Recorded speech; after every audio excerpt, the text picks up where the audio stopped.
et de quelle manière on les utilise, nous, dans divers programmes, notamment pour répondre à des questions qui traitent de la migration des oiseaux. Donc, avant de démarrer, j'aimerais remercier Cyril Hérault de l'Office français de la biodiversité, avec qui j'ai construit cet exposé et avec qui j'ai travaillé depuis plusieurs années maintenant sur divers projets comme l'Atlas national des oiseaux migrateurs ou encore les concepts clés de la directive oiseaux, et donc 2 projets que je vais vous présenter aujourd'hui.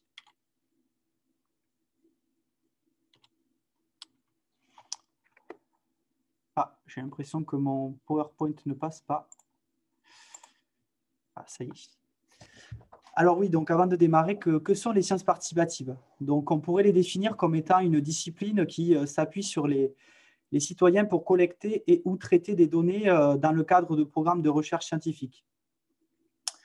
Donc les sciences participatives par rapport aux programmes de recherche classiques se démarquent car ces programmes de recherche classiques font appel à des compétences bien particulières, souvent qui sont l'apanage de chercheurs ou de spécialistes. Mais malgré tout, les sciences participatives ont plusieurs avantages, notamment de pouvoir collecter une grande quantité de données en peu de temps par l'intermédiaire de nombreux volontaires qui peuvent participer simultanément. Également, obtenir une large couverture spatiale et temporelle. Ce sont des formidables outils de sensibilisation. Quoi de mieux finalement que d'observer les oiseaux dans son jardin pour être sensibilisé à leur préservation.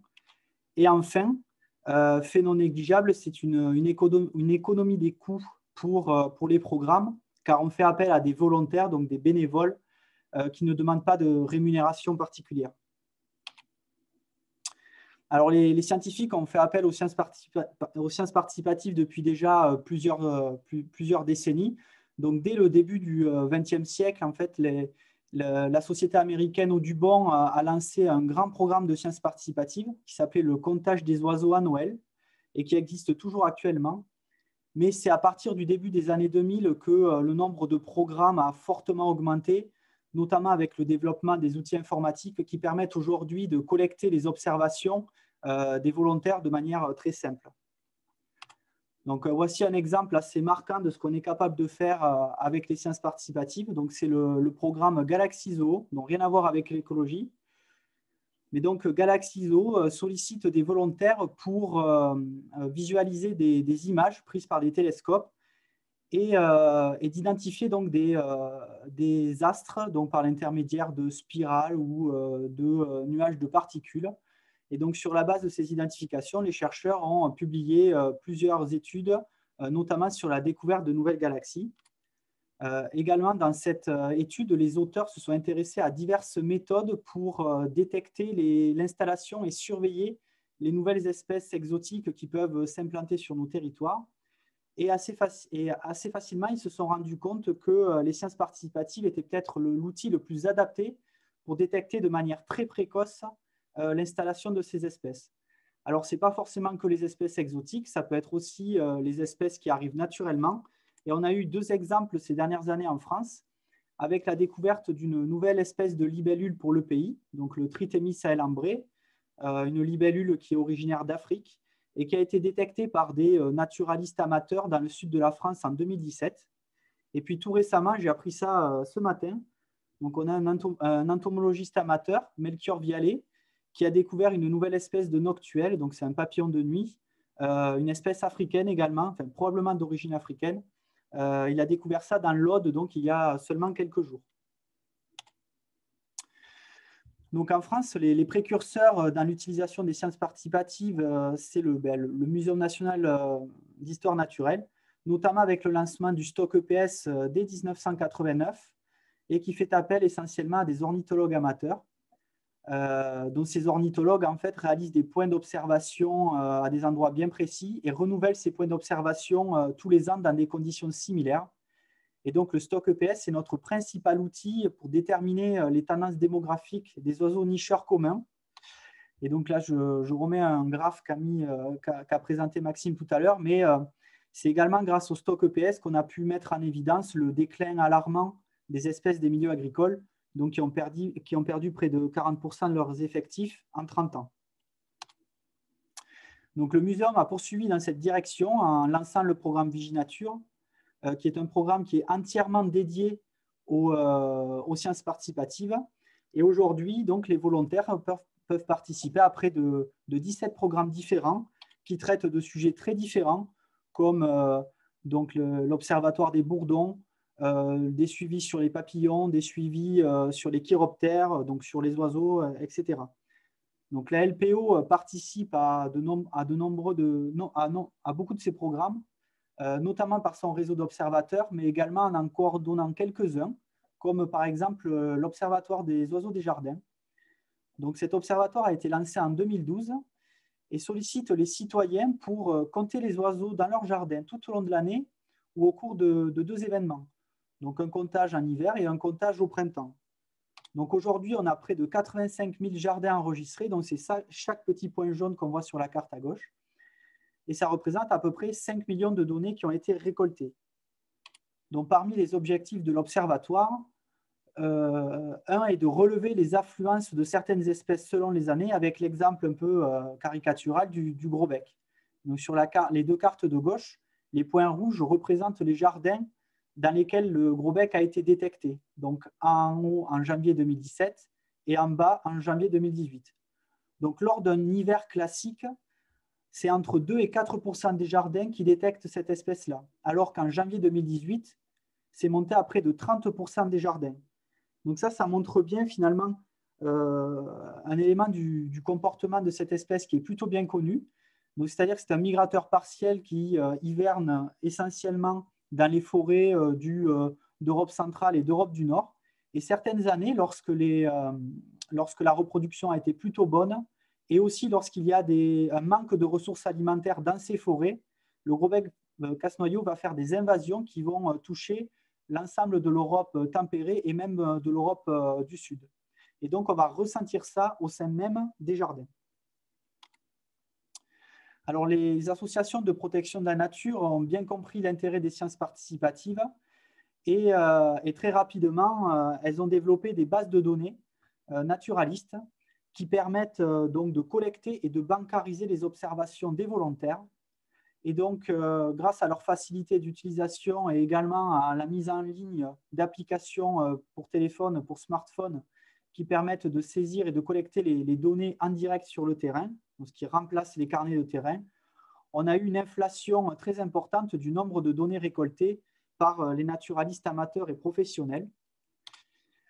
Et dans cette optique, donc, initiée par la LPO, près de 50 structures associatives se sont regroupées pour créer la base de données collaborative Fonds de France en 2017. Donc aujourd'hui, plusieurs milliers d'observateurs saisissent quotidiennement des données sur cette base. Et d'ici la fin de l'année, on devrait avoir à peu près 100 millions de données qui seront bancarisées sur Fonds de France. Alors maintenant qu'on a fait je vous ai présenté vraiment l'intérêt des sciences participatives, je vais vous présenter quelques exemples d'analyses que nous avons pratiquées dans le cadre de l'Atlas national des oiseaux migrateurs.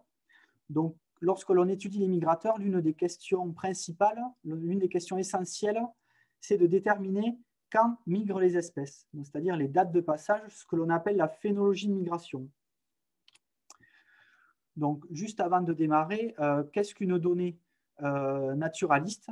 Donc, une donnée, c'est extrêmement simple. C'est une espèce qui a été détectée à une date précise, à une localisation précise. Donc, une espèce, une date, une localisation.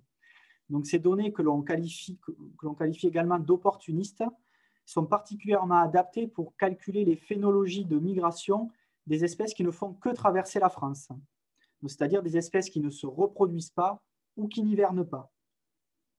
Donc, si je prends l'exemple du chevalier sylvain, donc le chevalier sylvain donc, est un petit limicole qui se reproduit dans le nord de l'Europe et qui hiverne en Afrique subsaharienne.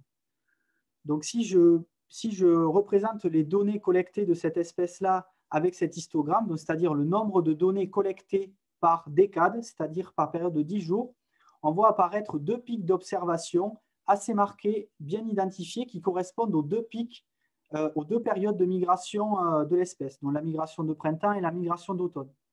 La migration de printemps culmine entre le 20 avril et le 10 mai. Et la migration d'automne, par contre, est plus concentrée sur le mois d'août.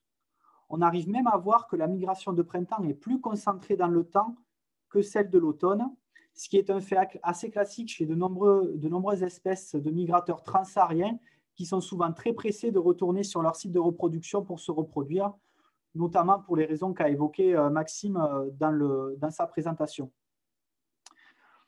Et donc à l'automne, chez cette espèce-là, le chevalier sylvain, donc les adultes vont avoir tendance à migrer plutôt que les jeunes, donc essentiellement entre la mi-juillet et la mi-août. Et à partir de la mi-août, on va avoir essentiellement les jeunes individus, les jeunes de l'année, jusqu'au mois de septembre. Ce qui fait qu'on a donc un étalement plus important de la migration postnuptiale. Donc, si on reprend le schéma classique d'une donnée naturaliste, donc une espèce, une date, une localisation, et qu'on y ajoute une information sur le comportement migratoire de l'individu ou du groupe d'individus qui est observé, ce qu'on appelle un tag migration, on arrive à déterminer pour une même espèce, à faire la différence entre un individu qui est considéré comme local d'un individu qui est considéré comme un migrateur. Donc, si je prends l'exemple du Milan noir, si je représente les données vraiment brutes, pareil, le nombre de données par décade, voilà ce qu'on obtient. Donc, en fait, une phénologie de présence de l'espèce en France. Donc, les oiseaux arrivent à partir de février. Ensuite, on a des observations qui correspondent à la reproduction. Et puis, petit à petit, les individus quittent notre pays pour partir vers l'Afrique. Si je sélectionne uniquement les données de tag migration, voilà ce qu'on obtient. On obtient vraiment deux phénologies de migration bien identifiées. Donc, vraiment ce que l'on recherche pour déterminer les dates de passage. Troisième cas de figure, pour un certain nombre d'espèces, on n'est pas forcément capable de faire la différence entre un individu qui migre d'un individu qui est local. Donc, pour pallier à ce biais, on est capable de mettre en place ce qu'on appelle des filtres spatiaux, c'est-à-dire de mettre de côté les observations qui proviennent des secteurs où on sait que l'espèce niche, estive ou hiverne. Donc, si je prends l'exemple du canard pilé, c'est une espèce qui se reproduit dans le nord de l'Europe, un tout petit peu en France, mais de manière extrêmement rare. Quelques milliers d'individus hivernent en France, et donc le reste de la majorité de la population va hiverner en Afrique. Donc, si je fais exactement le même histogramme que pour le chevalier sylvain, on voit que les individus ont tendance à arriver à partir du mois de septembre. On a une phase de stabilité qui correspond à la phase d'hivernage, puis après quelques soubresauts au printemps où on se dit qu'il se passe quelque chose dans cette période-là. Et si j'applique mes filtres spatiaux, eh bien, je retrouve de nouveau les deux phénologies de migration qui nous permettent vraiment de déterminer le début, le pic de passage et la fin du passage pour les deux périodes de migration. L'autre question que l'on se pose par rapport à la migration dans l'Atlas national des oiseaux migrateurs, donc ça a été quelle est la répartition de ces espèces en période de migration. Donc là encore, les sciences participatives se révèlent tout à fait pertinentes. Donc les données opportunistes, si on les corrige par un indicateur de pression d'observation, donc ça c'est vraiment le point faible de ces données, mais je ne vais pas rentrer dans les détails aujourd'hui, on arrive à obtenir un indice d'abondance relative par unité spatiale. Donc voilà ce que ça donne pour le gobe-mouche noir. Donc sur cette carte, en fait, chaque carré correspond à des mailles de 10 km de côté, et plus on tire vers le rouge, plus ça veut dire que l'abondance est importante. Donc on s'aperçoit rapidement qu'au printemps, le gobe-mouche noir, on l'observe davantage dans la moitié est du pays, voire même dans le quart sud-est, et notamment le long du littoral méditerranéen. Par contre, si on prend la carte de la migration post-nuptiale, là on voit que la répartition est beaucoup plus homogène et que l'espèce est beaucoup plus abondante dans l'ouest du pays. Donc tout ceci met en évidence que le gobe-mouche noir applique deux stratégies de migration différentes selon le printemps et l'automne, avec un passage qui est beaucoup plus oriental au printemps. Donc, dans ce cas-là, on peut parler de migration en boucle. Un autre exemple, celui du labe parasite. Donc, le labe parasite, c'est une espèce d'oiseau marin pélagique qui, comme son nom l'indique, va avoir tendance à parasiter d'autres espèces d'oiseaux marins, donc les mouettes, les sternes et les alcidés, par exemple. Donc, si on regarde le pourcentage de données récoltées suivant la saison de migration, on s'aperçoit que sur la façade atlantique, la façade Manche-Mer du Nord, on a entre 80 et 95% des données qui proviennent de l'automne, alors que sur le littoral méditerranéen, on a 80% des données qui proviennent du printemps, qui sont récoltées au printemps. Donc, on voit bien là aussi que grâce aux données d'observation, aux données opportunistes, on arrive à mettre en évidence des stratégies de migration différentes pour une même espèce au printemps et à l'automne. Donc, dernière partie de cet exposé, c'est comment passe-t-on finalement des bases naturalistes, donc à une observation toute simple faite par un observateur, à la directive oiseau. Donc, avant de rentrer dans le détail du concept clé de la directive oiseau, quelques principes de cette directive européenne. Donc, le premier, c'est qu'aucune espèce ne peut être chassée durant sa phase de reproduction. Le deuxième, c'est que pour les espèces migratrices, cette interdiction s'étend à la phase de migration prénuptiale. Donc, les concepts clés ont consisté à déterminer les dates de début et de fin de migration prénuptiale et les dates de fin et de début de reproduction, afin de savoir si les dates d'ouverture de chasse n'empiétaient pas sur ces phases biologiques pour toutes ces espèces-là, et donc aller à l'encontre des principes de la directive oiseau. Donc, ce travail a été mené par l'unité avifaune migratrice de l'OFB, et donc un groupe de travail a été créé regroupant des chercheurs et puis des représentants de la LPO et des chasseurs. Donc, on a fait appel à de nombreux types de données comme le bagage, la géolocalisation, le suivi reproduction, l'acoustique, etc. Et bien entendu, les sciences participatives qui, elles, ont été analysées par la LPO. Donc, voici l'exemple de Lois-Cendré. Donc, c'est un exemple qui n'est pas choisi au hasard, car probablement l'exemple le plus caricatural et donc le plus représentatif de l'importance de ce type d'évaluation. Donc, comme vous le savez sûrement, il y a un débat entre les ornithologues et les chasseurs sur le début de la migration prénuptiale de Lois-Cendré. Donc, pour rappel, cette espèce, la période de chasse de cette espèce se termine au 31 janvier, mais les chasseurs militent depuis plusieurs années pour étendre cette période de chasse jusqu'au 11 février. Or, lorsqu'on regarde la phénologie de migration de l'espèce, on s'aperçoit assez rapidement que dès la troisième décade de janvier, c'est-à-dire à partir du 20 janvier, on a déjà énormément de données d'oies cendrées en migration. Donc, sur la base de ce résultat, le groupe de travail des concepts clés a déterminé que le début de la migration prénuptiale de l'oie cendrée se situait à la troisième décade de janvier. Donc, il ne fait aujourd'hui plus aucun doute que si on décalait les dates de fermeture de la chasse à l'oie cendrée au 10 février, on irait vraiment à l'encontre du principe de la directive oiseau qui veut qu'on ne prélève pas d'individus qui sont dans leur phase de migration prénuptiale. Voilà, donc en conclusion, j'espère donc vous avoir démontré que les sciences participatives étaient un élément clé de l'acquisition de connaissances sur la biodiversité. Donc aujourd'hui, de nombreux dispositifs de surveillance reposent sur la mobilisation des observatoires bénévoles, donc comme dans Viginature.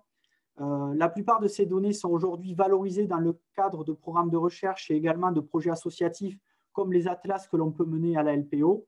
Et c'est bien entendu un formidable outil de sensibilisation et d'éducation à l'environnement, comme dans l'Observatoire des oiseaux des jardins, mais également dans la mission Hérisson, un autre exemple de sciences participatives que la LPO a lancé cette année.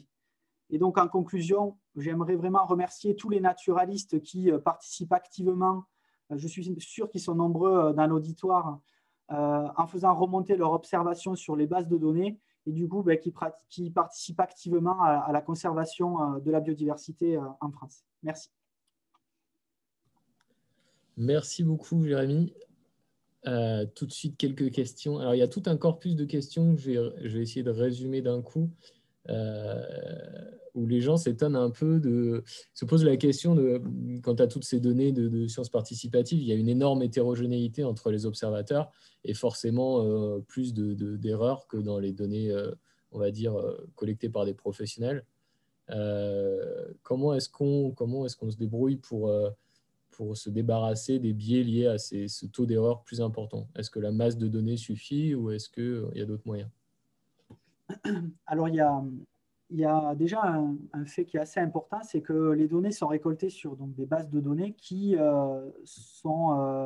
elles sont vérifiées. En fait. Chaque donnée est vérifiée par ce qu'on pourrait qualifier d'experts, c'est-à-dire des naturalistes en fait, qui prennent du temps pour vérifier les données et vérifier donc que c'est la bonne espèce qui a été identifiée, que par exemple sur des espèces qui sont observées un petit peu en dehors des phénologies habituelles, est-ce que ce n'est pas une erreur de saisie, est-ce qu'il n'y a pas une confusion entre les espèces, etc.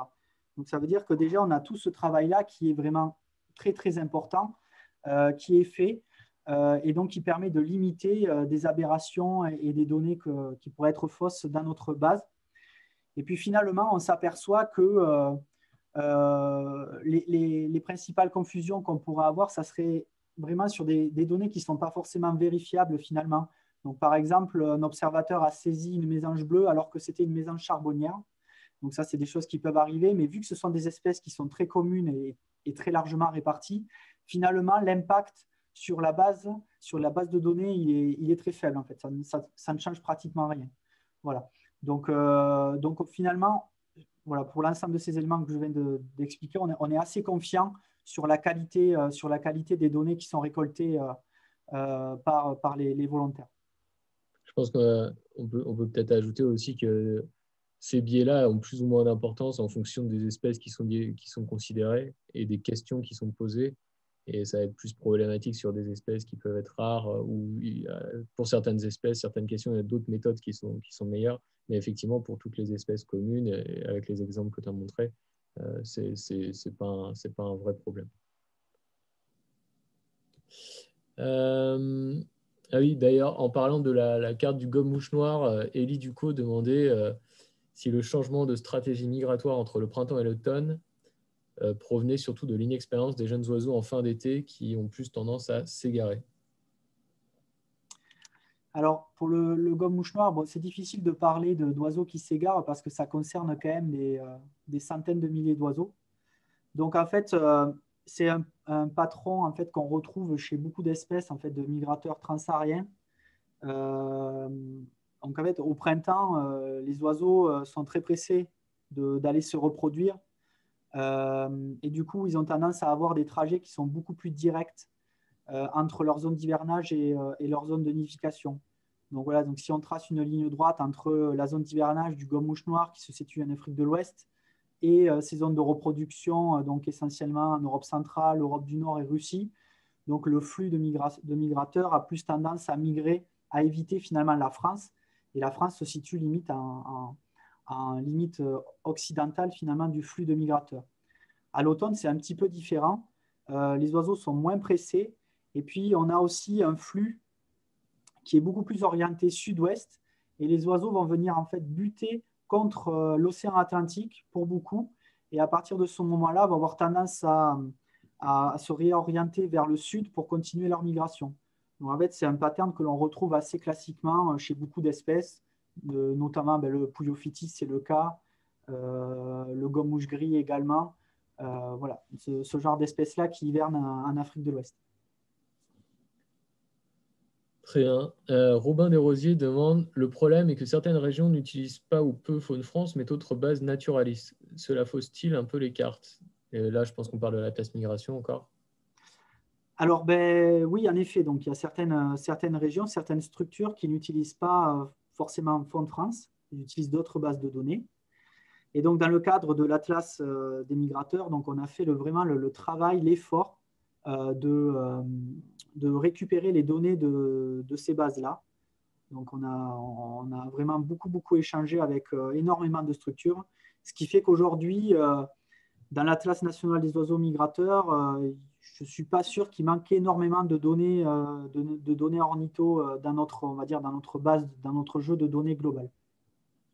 Ouais, c'est vrai qu'il y a énormément de structures qui ont bien voulu jouer le jeu et partager leurs données. Et puis aussi, ce qu'on peut rajouter, c'est que là, vraiment, ces dernières années, on a fait vraiment beaucoup de progrès. On a fait beaucoup de progrès au niveau de la technique également. Et donc, des structures qui aujourd'hui utilisent des bases perso, donc hors Vision Nature, vont être en capacité de connecter leur base avec Faune France et inversement. Et finalement, on devrait arriver d'ici la fin de l'année 2021 à être pratiquement, enfin, voilà, à être branchés, que les bases communiquent entre elles un peu partout en France. Et Xavier qui demande: existe-t-il une base de données en accès libre qui référence les effectifs de chaque espèce en France, donc les tailles de pop, Vas-y.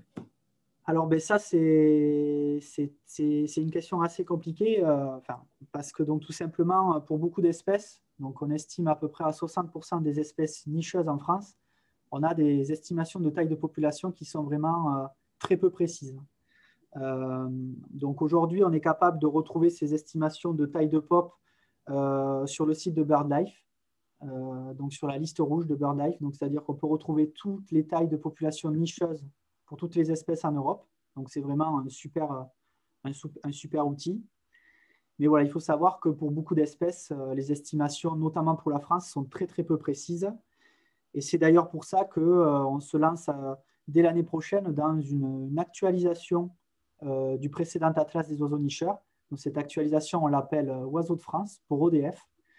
Et donc, voilà, sur les 3 prochaines années, on va essayer de travailler sur différentes méthodes, des méthodes quantitatives notamment, pour essayer de pallier ce manque et d'obtenir des estimations de taille de population nationale très précises à l'horizon 2024. Question suivante. Une petite question technique. En quoi une donnée est-elle opportuniste? Quand tu parles de données opportunistes, tu peux expliciter?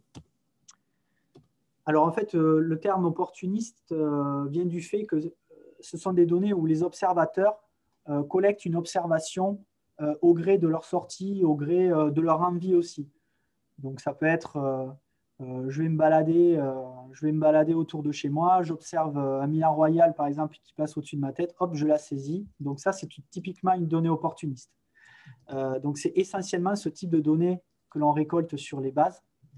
Et donc, c'est ce que j'ai dit un peu tout à l'heure, c'est que ces données posent un petit peu problème parce qu'on est incapable de connaître la pression d'observation liée à ces données-là. C'est-à-dire, on ne sait pas si l'observateur a saisi cette donnée-là va saisir donc les milans royaux, par exemple, de manière systématique, ou est-ce qu'il le fait occasionnellement?